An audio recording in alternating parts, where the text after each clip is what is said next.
nazar usta avvalasi o'zini qiladigan ishni qadriga yetish kerak. O'zini mehnatini qadriga yetish kerak. Mana bu peshonasidan oqadigan terini qadriga yetish kerak.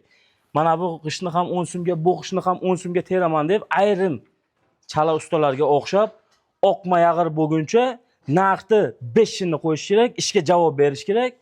Ishni xohlasa klient qildiradi, xohlasa boshqasiga qildiradi. Bu meni shaxsiy fikrim akalar.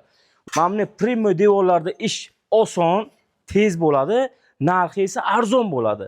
Mana bunaqa regel tumba kolonalarda esa ish juda qiyin bo'ladi. Ishlar cho'zilib ketganligi tufayli narxlar esa 5-10 barobargacha kerak bo'lsa, joyiga qarab, figura fasoniga qarab, terilishiga qarab qimmatlashadi.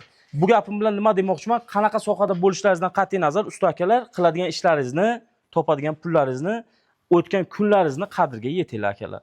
Ish qo'ldan ketmasin deb ishni arzonga olib, keyin to'g'ri kelmayapti, bu yerda bo'lmaydi, barakasi yo'q, topgan pulni Rossiyaga boraman, O'zbekistonda ishlab yig'a olmayapman deb noliganlaringiz noligan bo'ladi. Akalar, bu meni 15 yillik ish tajribamdan kelib chiqqan holdagi shaxsiy fikrim. O'shaning uchun uy egalari ham ustalar bilan konkretni savdo dogovor qildilarmi?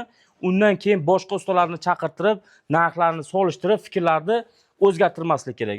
Ustalar esa ishni qo'ldan boy bermaslik uchun kirganda arzonga savdo qilib, keyin esa bizga ish to'g'ri kelmayapti, narx to'g'ri kelmayapti, bizga narx qo'shing, mana bu yerda qiynaldik deb dogovorni buzmasdan lavzda turib, gapga javob berib ishni qilsa, ana o'shanda maqsadga muvofiq ish bo'ladi.